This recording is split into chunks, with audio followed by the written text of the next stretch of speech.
देखिए, सिंधिया जी आए थे, हवाई एरोड्रोम का उद्घाटन करने आए थे। इसके बारे में मैं सिर्फ ये कहूँगा कि इसके लिए कुछ शिवराज सिंह चौहान जी ने और हमारे स्थानीय नेताओं ने ज़रूरत से ज़्यादा हड़बड़ी की।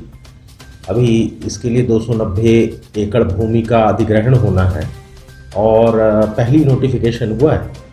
लैंड एक्विजिशन के 3 नोटिफिकेशंस होते हैं, अभी पहला नोटिफिकेशन हुआ है।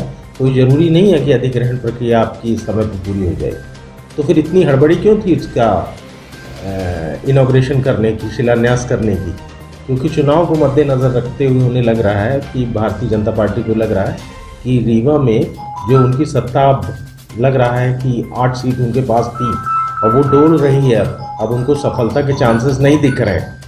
ऐसी सूरत में ये वाला जो स्टेप है आनन फानन में शिलान्यास करना, वो उनके डर को प्रदर्शित कर रहा है। मैं इसके बारे में आपको कुछ तकनीकी बिंदु बताऊंगा। पहली चीज़ तो ये कि 290 एकड़ का एक्विजिशन होना है। हमारे अगडाल गांव के जो किसान जहां 2 करोड़ रुपए एकड़ ज़मीन बिकती है, उनको 20 लाख रुपए का मुआवजा मिलेगा। ठीक। दूसरी चीज़, उमरी गांव जहां आज की तारीख में 1-1, 1.5 करोड़ रुपए एकड़ ज़मीन बिक रही है, वहां 11 लाख रुपए प्रति एकड़ उनको मुआवजा मिलेगा। राहुल गांधी जी के प्रयासों से ये भूमि अधिग्रहण कानून में संशोधन हुआ था और बहुत सारे राज्यों ने इसको अपने में लागू भी कर दिया, जहां कृषि भूमि के जो रेट है कलेक्टर गाइडलाइन पे, उससे 4 गुना मुआवजा दिया जाता है। पर हमारी मध्य प्रदेश सरकार ने अभी तक वो नहीं लागू किया, यहाँ मुआवजा का रेट बढ़ाया नहीं गया। दूसरी चीज़, 8 वर्षों से उमरी और अगडाल के रेट नहीं बढ़ाए गए। अब जब रेट ही नहीं बढ़े कलेक्टर गाइडलाइन के, तो किसानों को मुआवजा कैसे बड़े दामों पे मिलेगा? तो एक समस्या तो उसके मुआवजे को लेके है। दूसरी बात मेरी ये है कि रीवा में एयर स्ट्रिप, हवाई पट्टी 1969-70 से बनी हुई है। 71-72 में तत्कालीन कांग्रेस सरकार के टाइम जो भूमि 65 एकड़ ली गई थी, उसका मुआवजा बांट दिया गया था और उसके बाद वो हवाई पट्टी शुरू हो गई।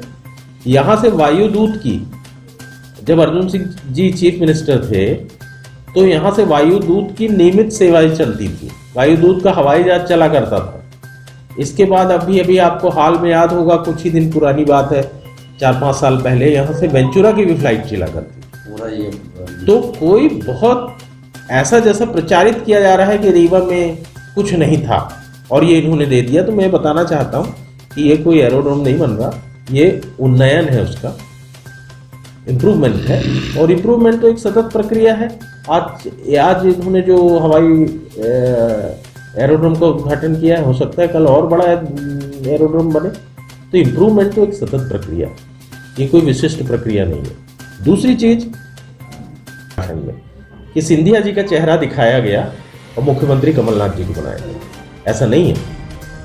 कमलनाथ जी को विधायक दल ने नेता चुना है, ये एक प्रक्रिया है। हाँ, शिवराज सिंह चौहान को उमा भारती के चेहरे पर जरूर मुख्यमंत्री बनाया गया। 2003 में ये चुनाव उमा भारती ने लड़ा था और उमा भारती का चेहरा सामने रखकर बाद में उमा भारती को हटाया गया और शिवराज सिंह चौहान को मुख्यमंत्री बनाया गया। तो कांग्रेस ऐसा कभी नहीं करती। कांग्रेस लोकतांत्रिक पार्टी है, वो मुख्यमंत्री थोपती नहीं। मुख्यमंत्री का चयन हमारे यहाँ के जो विधायक दल होता है उसमें बहुमत से किया जाता है। एक छोटी सी बात और मेरे दिमाग में है कि सरकारी मशीनरी का कल के कार्यक्रम को सफल बनाने के लिए जिस तरीके से दुरुपयोग किया गया, सरपंचों का, प्रिंसिपल्स की ड्यूटी लगाई गई, जो जिला पंचायत के विभाग हैं, तहसीलदार हैं और रेवेन्यू डिपार्टमेंट से, इन्होंने तो किया ही किया। ये ढोई हुई भीड़ जो लाके इन्होंने कल का कार्यक्रम सफल किया है, उसमें मैंने पहले भी बताया कि जनता को आप ढो के ला सकते हो पर उससे ताली नहीं बजवा सकते। हमारे विधानसभा अध्यक्ष महोदय ने भी एक बात कही, उन्होंने कहा कि कमलनाथ जी की सरकार जब थी तो हमेशा पैसे के लिए रोते रहते थे और शिवराज सिंह जी की सरकार को पैसे की कमी नहीं है। तो कमलनाथ जी की सरकार अगर पैसे के लिए रोती होती तो 11,500 करोड़ किसानों का ऋण माफ नहीं करती। 27 लाख किसानों का 11,500 करोड़ रुपए माफ किया गया और 7,000 करोड़ 27 लाख का बचा था। तो अगर इस सरकार के पास बहुत पैसा होता, तो ये सरकार भी किसानों का ऋण माफ करती, उससे भागती नहीं। मध्य प्रदेश में शिवराज सिंह चौहान जी की जो सरकार है, कमलनाथ जी की सरकार जाने के बाद, उसने वर्ष 21-22 और 20-21 दोनों में, 20-21 में उन्होंने कम से कम 52,000 करोड़ रुपए नया लोन लिया और 21-22 में 40,000 करोड़ से ज्यादा का लोन लिया।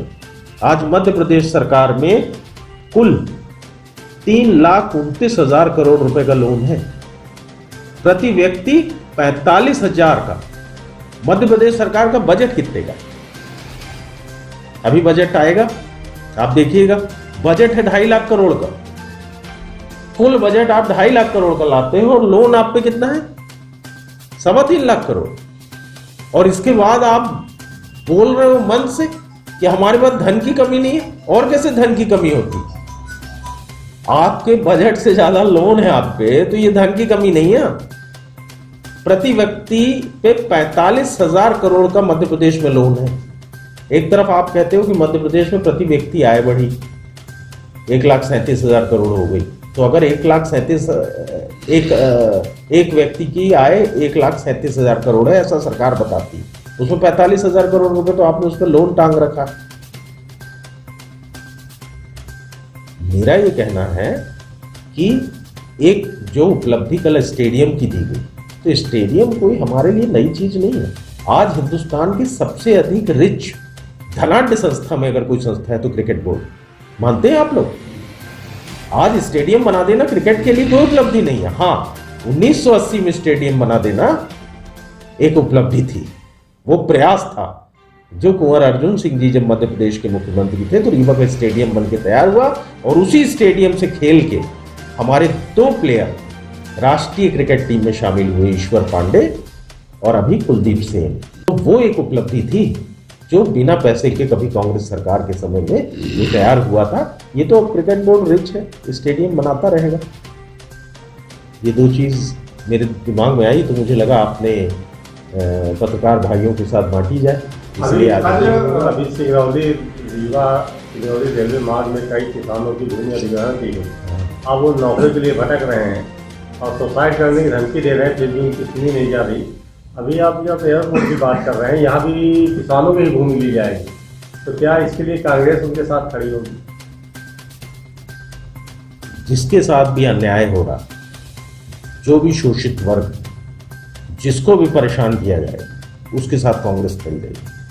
कांग्रेस ने हमेशा न्याय की लड़ाई लड़ी है, कांग्रेस ने हमेशा शोषित वर्ग की लड़ाई लड़ी है, कांग्रेस ने हमेशा गरीब, किसान और मजदूर की लड़ाई लड़ी है और कांग्रेस वो लड़ेगी, अवश्य लड़ेगी।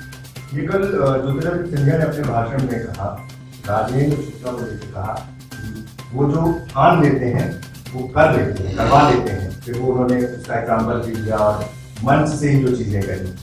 हाँ, उन्होंने बोला सोलर प्लांट, जब ऊर्जा मंत्री थे राजेंद्र शुक्ला जी ने अपनी प्रयासों से उसको सफल कराया। सही बात है, उन्होंने रीवा में जमीनें पूरी जिद्द के साथ खत्म की, तो सरकारी जमीन। अब आप बता दो रीवा में कौन सी जमीन बची है पार्किंग बनाने के लिए, ऑटो स्टैंड बनाने के लिए और ठेले खड़ा करने के लिए? तो ठीक है, इरादे तो बुलंद है और मजबूत है। रीवा में उन्होंने पुनर्गठनीकरण योजना के तहत कितनी जमीनें, शासकीय जमीनें दे दी गई, इसका आंकड़ा भी सिंधिया जी को बताना चाहिए। सिंधिया जी ने वो 2 आंकड़े तो बताए, ये आंकड़ा भी बताना चाहिए। देखिए, सिंधिया जी ने करोड़ों हमारे जो प्रदेश के मतदाता हैं उनके जनादेश को उन्होंने विफल किया। सिंधिया जी वो व्यक्ति हैं जो माधवराव सिंधिया के पुत्र हैं। कल उन्होंने बोला माधवराव सिंधिया ने यहाँ रेल की सौगात दी, वाकई माधवराव सिंधिया ने दी। माधवराव सिंधिया कांग्रेस के बहुत बड़े नेता थे और कांग्रेस के एक स्तंभ थे। सिंधिया जी ने यहाँ दी, क्योंकि कांग्रेस सरकार में वो थे तो उन्होंने रेल की सौगात यहाँ दी। पर हमारे ज्योतिरादित्य सिंधिया साहब को ने तो यहाँ मध्य प्रदेश की जनता को छला है। वो जनता जिसने कमलनाथ जी की सरकार को निर्वाचित किया, चुना, उसके जनादेश को इन्होंने ले जाके बेच दिया। उस जनादेश को इन्होंने अपनी निजी महत्वाकांक्षा और स्वार्थ के कारण इन्होंने वो जनादेश का अपमान किया है। इसका सबूत ये बात का है कि हमारे मध्य प्रदेश के मुख्यमंत्री शिवराज सिंह चौहान के कई वर्षों से यहाँ मुख्यमंत्री हैं और हमने उनको देखा है कि उनको देख के तालियां बजने लगती थी, गड़गड़ाहट होने लगती थी। शिवराज सिंह चौहान की बड़ी लोकप्रियता थी। कल के कार्यक्रम में 3-4 बार बोला गया कि ताली बजाओ भाई, कोई ताली नहीं बजा रहा, बोल के ताली नहीं बजा रहे थे। इससे दो चीज पता लगती है, एक तो चौहान साहब की लोकप्रियता कितनी घट गई, दूसरा ये पता लगता है कि सिंधिया जी के जनादेश के अपमान को अभी रीवा की जनता ने और प्रदेश की जनता ने नहीं भूला है। अभी ये प्रदेश की जनता जब तक दोबारा यहाँ मध्य प्रदेश में कांग्रेस की सरकार नहीं बना लेगी, जो उसका जनादेश था, उस जनादेश का अगर परिपालन नहीं कर लेगी, तब तक वो इनको माफ नहीं करेगी।